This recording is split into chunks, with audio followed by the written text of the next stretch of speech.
I think everybody already knew the Fearless pack was gonna go hard, but I don't think anybody expected it to be this insane. WWE 2K25 has just revealed the Fearless pack DLC 3 coming to WWE 2K25. It has released 4 new superstars and 1 duplicated superstar. What's going on? I'm Jesse. Welcome to the Pro Wrestling Shoot. If you're rocking with the content, do me a favor, hit that like button, hit that subscribe button, and let's dive right into it. There was a lot of speculation going into DLC 3, the Fearless pack. Were we gonna get Nikki Bella? Were we gonna get Goldberg? No, that doesn't look like it's the case. I still think that we could be getting Nikki Bella and Goldberg later down the line, but it is not within the Fearless pack. It seems kind of like they missed the boat, considering Nikki Bella's whole tagline is fearless.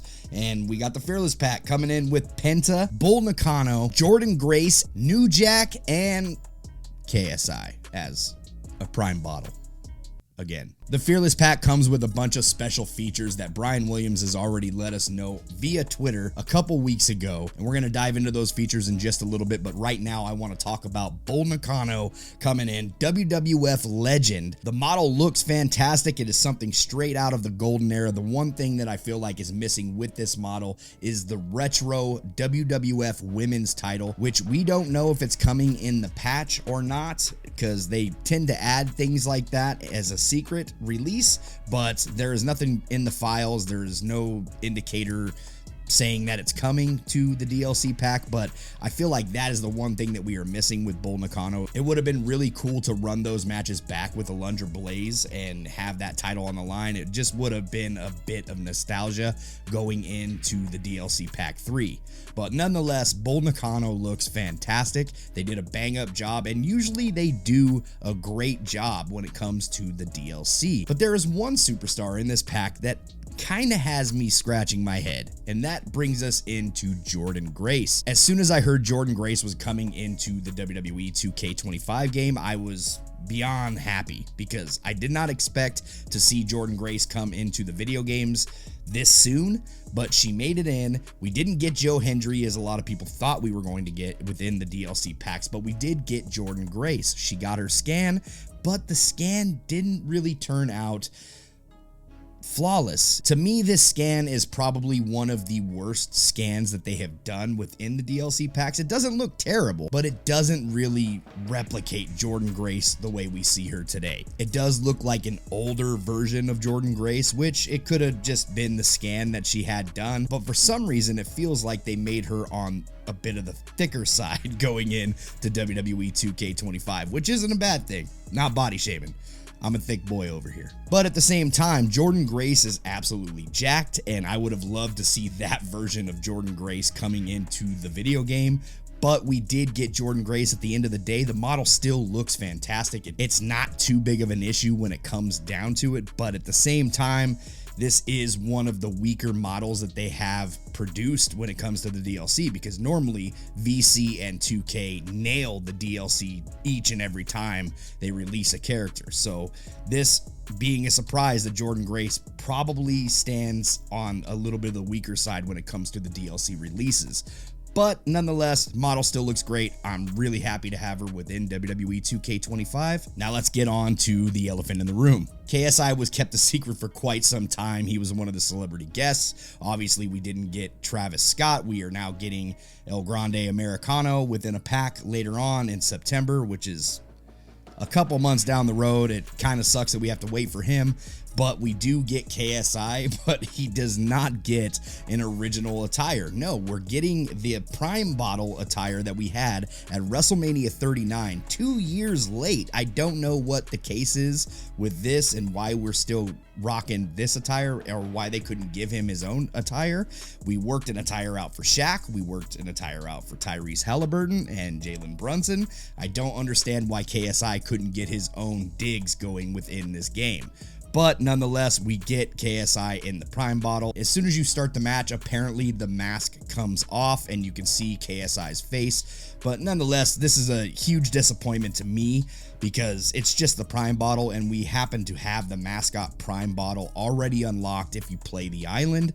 So I don't know what we're doing here when it comes to this version of KSI. And for some reason, it took a long time for them to announce KSI. They didn't even technically announce KSI as being the celebrity guest DLC. No, Nintendo botched that up as soon as they were releasing the info about the Switch 2 version of WWE 2K25, and we seen KSI on the Fearless pack. So I don't know if that was by design, but we never technically got an official announcement until 2K dropped the entrance over on Twitter. Nonetheless, I was not excited about this pack because of KSI. KSI is just another character that I'll probably never use unless I'm playing my faction, and they'll probably put out a live event to force me to use KSI, and whatever, that's fine. But as far as universe mode, dude's not going anywhere within my game. New Jack is going to be a special character when it comes to this DLC lineup because New Jack has a special entrance and a special feature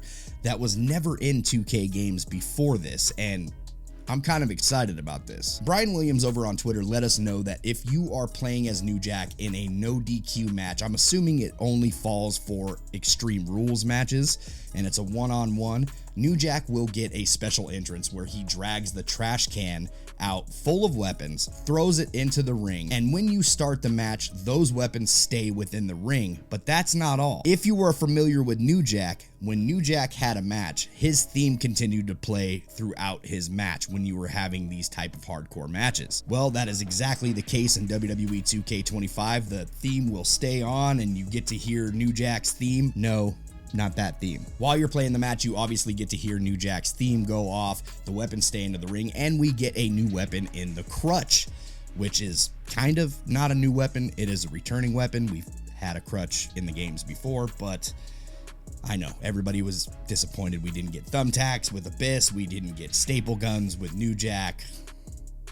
It's a DLC pack. What did you expect? When New Jack was released, I think a lot of people were pretty bummed to find out that the song Natural Born Killers was not his theme music coming out. But at the same time, I do not blame 2K because they gave us a pretty good theme anyway when it comes to New Jack. It is just the WWE Network dubbed theme that they put on New Jack's matches. When you go back and watch on Peacock or the network, it is that dubbed theme, which isn't really a bad theme. It could have been much worse. But if you were familiar with the music industry, this is a theme from NWA, and I can't imagine that this theme would be pretty cheap to pick up the licensing for, especially for a video game to where people can play this endlessly. Though it still is a bummer. I really would have loved to see Natural Born Killers make it into WWE 2K25. Just like last year, I would have loved to see Inner Sandman make it in for Sandman's music, but that didn't happen, and these are two music artists that obviously don't come cheap, and